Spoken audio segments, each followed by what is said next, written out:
ஓம் ஸ்ரீ சத்குரு சாய்நாதரின் திருவடிகள் போற்றி. Hi friends, இந்த நாள் உங்கள் அனைவருக்கும் இனிமை மிகுந்த நாளாக அமைந்திட இறைவனை வேண்டி வீடியோக்குள் அழைக்கிறேன்.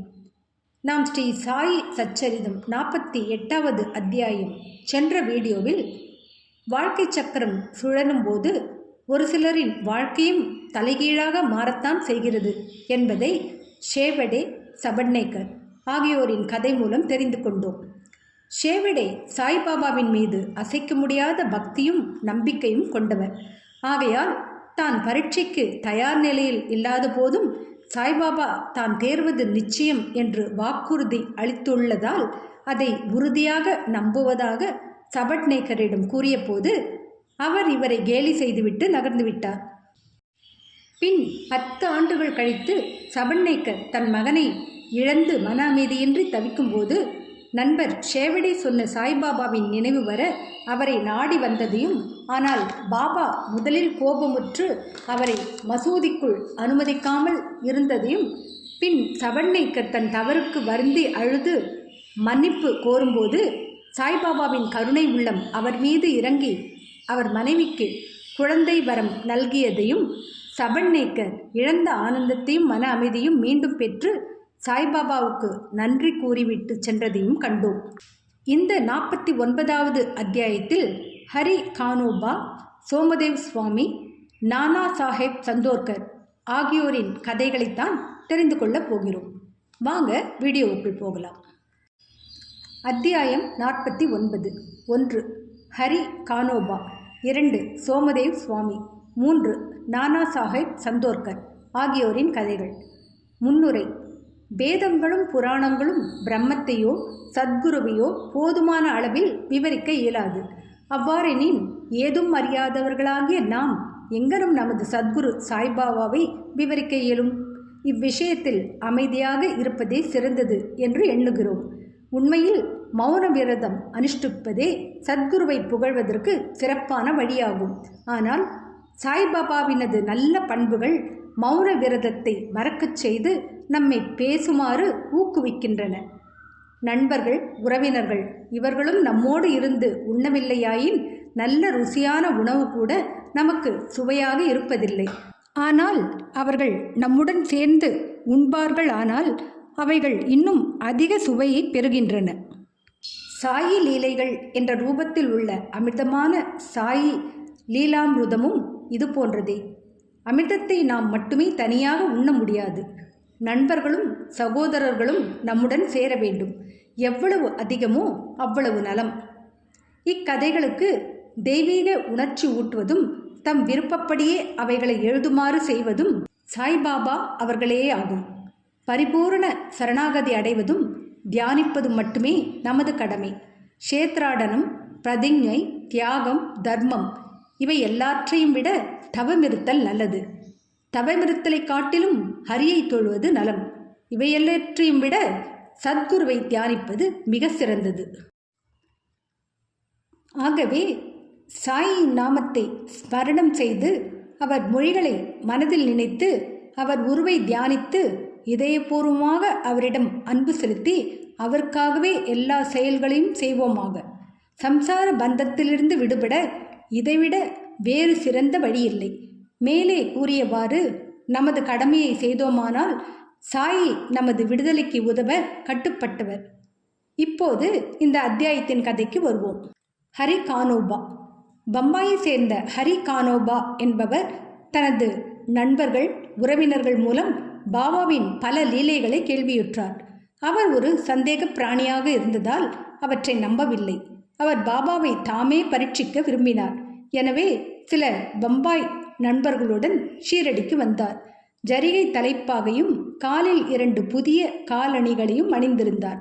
பாபாவை தொலைவிலிருந்து கண்ட அவர் அவரிடம் சென்று வீழ்ந்து பணிய எண்ணினார். அவரது புதிய காலணிகளை என்ன செய்வதென்று தெரியவில்லை. எனினும் திறந்த வெளியில் ஒரு மூலைக்கு சென்று அவைகளை வைத்துவிட்டு மசூதிக்குள் சென்று பாபாவின் தரிசனத்தை பெற்றார். பாபாவை பக்தியுடன் வணங்கி உதி பிரசாதம் இவைகளை பெற்றுக்கொண்டு திரும்பினார். அங்கு மூலையில் வைத்திருந்த காலணிகள் மறைந்து போயிருந்ததை அவர் கண்டார். அவைகளுக்காக வீணாக தேடிய பின் தான் இருந்த இடத்துக்கு மிகவும் மனம் உடைந்து போய் திரும்பினார். குளித்து வழிபட்டு நெய்வேத்தியம் சமர்ப்பித்துவிட்டு உணவுக்காக அமர்ந்தார். ஆயினும் அவ்வளவு நேரமும் காலணிகளை தவிர வேறொன்றையும் பற்றி அவர் நினைக்கவில்லை. உணவை முடித்து கொண்ட பின் கை கழுவுவதற்காக வெளியே வந்தபோது ஒரு மராத்திய பையன் அவரை நோக்கி வந்து கொண்டிருந்தான். அவனது கையில் ஒரு கோல் இருந்தது. அதன் நுனியில் ஒரு ஜோடி புதிய காலணிகள் தொங்கவிடப்பட்டிருந்தன. கை கழுவ வெளியே வந்த நண்பர்களிடம் பாபா தன்னை இக்கோலுடன் அனுப்பியிருப்பதாகவும் ஹரிகா பேடா ஜரிகா ஃபேடா கா என்பவரின் புதல்வரான ஹரியே, ஜரிகை தலைப்பாக்காரரே என்று கூவிக்கொண்டே வீதிகளில் செல்லும்படி சொல்லியிருப்பதாகவும், யாராவது இக்காலணிகளை கேட்டால் அவரது பெயர் ஹரிதானா என்றும் அவர் வின் அதாவது கானோபா புதல்வர் தானா என்றும் அவர் ஜரிகை தலைப்பாகை அணிபவர் தானா என்றும் தன்னை உறுதிப்படுத்தி கொண்ட பின்பு அதை அவரிடம் கொடுக்கும்படி கூறியிருப்பதாகவும் சொன்னான். இதை கேட்டு ஹரி கானோபா மகிழ்வும் ஆச்சரியமும் அடைந்தார். அவர் பையனிடம் சென்று காலணிகள் தம்முடையவையே என்றும் தனது பெயர் ஹரி என்றும் தாம் காவின் கானோபா புதல்வன் என்றும் கூறி ஜரிகை தலைப்பாகையும் காண்பித்தார். பையன் திருப்தி அடைந்து அவரிடம் காலணிகளை திருப்பி கொடுத்து விட்டான். தனது ஜரிகை தலைப்பாகை வெளியில் அனைவருக்கும் தெரியுமாறு இருந்தது. எனவே பாபாவும் அதை கண்டு இருக்கலாம். ஆனால் தன் பெயர் ஹரி என்பதும் கானோபாவின் மகன் என்றும் தான் முதல் முறையாக இப்போதுதான் ஷீரடிக்கு வந்திருப்பதால் பாபா எங்கனம் அறிந்திருக்கக்கூடும் என மனதில் நினைத்து வியந்தார். வேறு எவ்வித குறிக்கோளும் இன்றி பாபாவை சோதிக்கும் ஒரே நோக்கத்துடன் மட்டுமே அவர் ஷீரடிக்கு வந்தார். இந்நிகழ்ச்சியால் பாபா ஒரு மிக பெரும் சத்புருஷர் என்று அவர் அறிந்து கொண்டார். அவர் விரும்பியதை அறிந்து கொண்டு திருப்தியுடன் வீடு திரும்பினார். சோமதேவ் சுவாமி. பாபாவை சோதிக்க வந்த மற்றொரு மனிதரின் கதையை இப்போது கேளுங்கள். காக்கா சாஹேபின் சகோதரரான பாயிஜி நாக்பூரில் தங்கியிருந்தார். 1906ஆம் ஆண்டில் இமயமலை சென்றிருந்த போது கங்கோத்ரி பள்ளத்தாக்கில் உள்ள உத்தர்காசியில் ஹரித்வாரை சேர்ந்த சோமதேவ் சுவாமி என்பாருடன் அறிமுகம் ஆனார். இருவரும் ஒருவர் மற்றவரின் பெயரை தங்கள் நாட்குறிப்பேட்டில் எழுதி கொண்டனர். 5 ஆண்டுகளுக்கு பின் சோமதேவ் சுவாமி பாயிஜியின் விருந்தினராக நாக்பூருக்கு வந்தார். பாபாவின் லீலைகளை கேட்டு மகிழ்வெய்தினார். ஷீரடிக்கு சென்று பாபாவை காண அவருக்கு ஒரு பெரும் ஆசை எழுந்தது. பாயிஜியிடமிருந்து அறிமுக கடிதம் ஒன்றை பெற்றுக்கொண்டு ஷீரடிக்கு கிளம்பினார். மன்மாட், கோபர்காவன் இவைகளை கடந்ததும் ஒரு வண்டி அமர்த்தி கொண்டு ஷீரடிக்கு போனார். ஷீரடிக்கு அருகில் வந்ததும் மசூதியில் 2 உயரமான கொடிகள் பறந்து கொண்டிருப்பதை கண்டார். வெவ்வேறு ஞானிகளிடம் வெவ்வேறு விதமான குணாதிசயங்களும் வெவ்வேறு வாழ்க்கை முறைகளும் வெவ்வேறு புறப்பரிவாரங்களும் இருப்பதை நாம் பொதுவாக காண்கிறோம். ஆயின் இப்புறச் சின்னங்கள் அந்த ஞானிகளின் தகுதிகளை எடை போடுவதற்கு உகந்த அளவுகோல் ஆகா. ஆனால் சோமதேவ் சுவாமியின் விஷயத்தில் அது வேறு விதமாய் இருந்தது. கொடிகள் பறப்பதை அவர் கண்ட உடனேயே ஞானி ஒருவர் கொடிகள் மீது ஏன் ஆர்வம் வைக்க வேண்டும்? இது துறவியா உணர்த்துகிறது? இது அந்த ஞானி புகழுக்காக ஏங்குவதையல்லவா உணர்த்துகிறது என எண்ணினார். இவ்வாறாக அவர் தமது ஷீரடி விஜயத்தை ரத்து செய்ய விரும்பி தாம் திரும்பி போவதாக கூட வந்த சக பயணிகளிடம் கூறினார். அவர்கள் அதற்கு, பின் இவ்வளவு தூரம் நீங்கள் ஏன் வர வேண்டும்? கொடியை கண்டே தங்கள் மனம் கலக்கம் உறும்போது ஷீரடியில் ரதம், பல்லக்கு, குதிரை மற்றும் பல பரிவாரங்களையெல்லாம் கண்டால் தங்கள் மனம் எவ்வளவு நிலைகுலையும் என்றார்கள். இதை கேட்டு சுவாமி மேலும் குழப்பமடைந்தவராக, குதிரை, பல்லக்கு, இன்னோரென்ன படாடோபங்களையுடைய சாதுக்கள் சிலரை மட்டும் நான் கண்டதில்லை, அநேகரை கண்டிருக்கிறேன். அத்தகைய சாதுக்களை காண்பதை விட திரும்பி போதலே எனக்கு நன்று என்றுரைத்தார். இதை கூறிக்கொண்டு அவர் திரும்பி போக கிளம்பினார். உடன் வந்தோர் அங்கனம் செய்ய வேண்டாம் என்றும் தொடர்ந்து போகலாம் என்றும் வற்புறுத்தினர். பாபாவை இங்கனம் குறுகிய மனமுள்ளவராக சிந்திப்பதை நிறுத்தும்படியும் அந்த சாது, அதாவது பாபா, கொடிகளையோ பரிவாரங்களையோ புகழையோ எள்ளளவும் பொருட்படுத்துபவர் அல்ல என்று கூறினர். அன்பாலும் பக்தியாலும் அவரது அடியவர்களும் பக்தர்களுமே இவற்றையெல்லாம் ஏற்படுத்தி உள்ளார்கள் என்றும் கூறினர். முடிவாக பயணத்தை தொடரும்படி அவரை இணங்க வைத்து ஷீரடிக்கு சென்று பாபாவை தரிசிக்க செய்தனர். பாபாவை முற்றத்திலிருந்து கண்டவுடன் அகமுருகி கண்களில் கண்ணீர் மல்க குரல் நிகழ அவரது கெடுதலான எண்ணங்களெல்லாம் அவரை விட்டு அகன்று போயின. எங்கே நமது மனம் மிக மிக மகிழ்ந்து களிப்படைகிறதோ அதுவே நமது இருப்பிடமும் களைப்பாரும் இடமுமாகும் என்ற அவரது குருவின் மொழிகளை நினைவு கூர்ந்தார். பாபாவின் பாதத்தூளிகளில் அவர் புரள விரும்பி பாபாவை நெருங்கிய போது பாபா கடும் கோபம் அடைந்து, எங்களுடைய டம்பமெல்லாம் எங்களுடன் இருக்கட்டும், நீ திரும்ப உன் வீட்டிற்கு போ. இம்மசூதிக்கு வந்தாயோ ஜாக்கிரதை.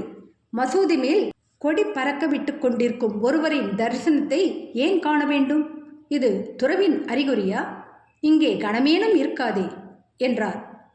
சுவாமி ஆச்சரியத்தால் திடுக்கிட்டார்.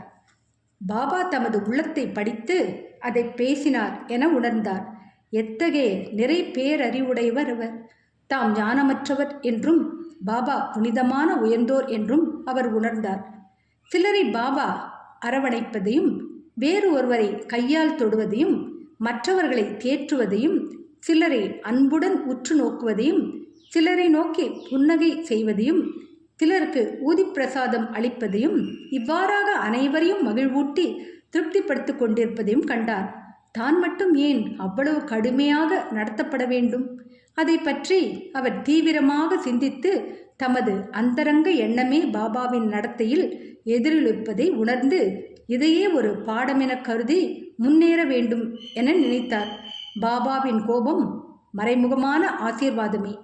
பிற்காலத்தில் பாபாவின் மீது அவருக்குள்ள நம்பிக்கை உறுதிப்படுத்தப்பட்டு பாபாவின் ஒரு முற்றிலும் பற்றுறுதியுள்ள அடியவராக ஆனார் என்று சொல்லத் தேவையில்லை.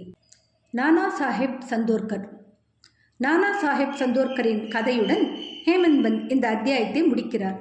ஒருமுறை மசூதியில் நானா சாஹேப் மஹல்சாபதி மற்றும் உள்ளோருடன் அமர்ந்திருக்கையில் பீஜப்பூரிலிருந்து ஒரு முகமதிய கரவான் தனது குடும்பத்துடன் பாபாவை காண வந்தார். கோஷா பர்தா அணிந்த பெண்மணிகளை கண்ட நானா அப்பால் போய்விட விரும்பினார். ஆனால் பாபா அவர் அங்கனம் செய்வதை தடுத்துவிட்டார். பெண்மணிகள் வந்து பாபாவை தரிசனம் செய்தனர். பாபாவின் பாதங்களை வணங்கும் முகமாக அவர்களுள் ஒருத்தி முகத்திரையை எடுத்து வணங்கிவிட்டு பிறகு மூடும்போது நானா சாஹேப் அவளது முகத்தை கண்டு அவளின் அபூர்வ அழகின் கவர்ச்சியால் பாதிக்கப்பட்டவராய் அவளது முகத்தை மீண்டும் காண விரும்பினார். அப்பெண்மணி அந்த இடத்தை விட்டு அகன்றதும் நானாவின் மனக்குழப்பத்தை அறிந்து கொண்டு பாபா அவரை நோக்கி, நானா, நீ ஏன் வீணாக கலங்குகிறாய்? புலன்கள் அவைகளுக்கு இடப்பட்ட பணியை அல்லது கடமையை செய்யட்டும். நாம் அவைகளின் வேலையில் குறுக்கிட வேண்டாம். கடவுள் இவ்வழகிய உலகத்தை படைத்துள்ளார். அதன் அழகை பாராட்ட வேண்டியது நமது கடமையாகும். மனம் மெதுவாக படிப்படியாக அமைதியுறும். முன்கதவு திறந்திருக்கும் போது பின்வழியாக ஏன் செல்ல வேண்டும்? உள்ளம் தூய்மையாக இருக்கும் இடத்து எவ்வகையிலும் எவ்வித கஷ்டமும் இல்லை. நம்மிடத்தே எவ்வித கெட்ட எண்ணமும் இல்லை என்றால் ஏன் ஒருவர் மற்றொருவருக்கு பயப்பட வேண்டும்? கண்கள் தம் வேலையை செய்யலாம். நீ ஏன் வெட்கப்பட்டு தடுமாறுகிறாய் என்றார். ஷாமா அவ்விடத்தில் இருந்தார். பாபா கூறியதன் பொருளை அவர் உணர இயலவில்லை. எனவே வீடு திரும்பும் வழியில் இதை நானாவிடம் கேட்டார். நானா அழகிய பெண்மணியை கண்டதும் தாம் மனக்கலக்கம் அடைந்ததையும் பாபா அதை எங்கனம் அறிந்து அதை பற்றி அறிவுரை கூறினார் என்பதையும் கூறினார். பாபாவின் பொருளை நானா இவ்வாறாக விளக்கினார். அதாவது, நமது மனம் இயற்கையாகவே சலனம் உள்ளது. அதை தான் தோன்றித்தனமாக போக அனுமதிக்க கூடாது. உணர்வுகள் குழப்பமுறலாம். ஆயினும் உடம்பு கட்டுப்பாட்டுக்குள் வைக்கப்பட வேண்டும். பொறுமையை இழக்க அனுமதிக்க கூடாது. விஷயங்களின் பின்னால் உணர்வுகள் தம் குறிக்கோளை நோக்கி ஓடுகின்றன. ஆனால் அவைகளை நாம் தொடர்ந்து சென்று அவைகளின் குறிக்கோளுக்காக இயங்கக்கூடாது. மெதுவான படிப்படியான பயிற்சியால் சலனங்களை வெற்றி காண இயலும். உணர்ச்சிகளால் நாம் இயக்கப்படக்கூடாது. ஆயினும் அவைகளை முழுவதுமாக கட்டுப்படுத்த இயலாது. தக்க முறையிலும் ஒழுங்காக சந்தர்ப்பத்துக்கு தேவையானபடியும் அவைகளை கட்டுப்படுத்த வேண்டும். அழகு என்பது பார்க்கப்பட வேண்டிய ஒன்றே. பொருட்களின் அழகை நாம் பயமின்றி காண வேண்டும். வெட்கத்துக்கோ பயத்துக்கோ அதில் இடமில்லை. கெட்ட எண்ணங்களை மட்டும் நம் மனதில் அனுமதிக்க கூடாது. பற்றில்லாத மனதுடனே கடவுளின் அழகான படைப்புகளை கவனிக்க வேண்டும். இவ்வாறான உணர்வுகள் எளிதாகவும் இயற்கையாகவும் கட்டுக்குள் கொணரப்பட்டு விடும். பொருட்களை அனுபவிப்பதில் கூட நீங்கள் இறைவனை பற்றி ஞாபகப்படுத்தப்படுவீர்கள். வெளி உணர்வுகளை கட்டுக்குள் வைத்து மனம் லட்சியத்தை ஓடித் தொடர அனுமதிக்கப்பட்டு அவைகள் பால் பற்று கொண்டிருப்பின் ஜனன மரண சுழல் முடிவுறாது. புலன் உணர்வுகளின் விஷயங்கள் தீமையானது. விவேகம் என்னும் சாரதியை கொண்டு நாம் மனதை கட்டுப்படுத்தி உணர்வுகளை தாறுமாறாக அலையவிடாமல் இருப்போம். அத்தகையதொரு சாரதியுடன் நாம் முடிவான இருப்பிடமும் நமது உண்மையான வீடுமாகிய எங்கு சென்றால் மறுபிறவி இல்லையோ அந்த திருமாலின் திருவடிகளை எய்துவோம் என்றார். ஸ்ரீ சாயியை பணிக. அனைவருக்கும் சாந்தி நிலவட்டும்.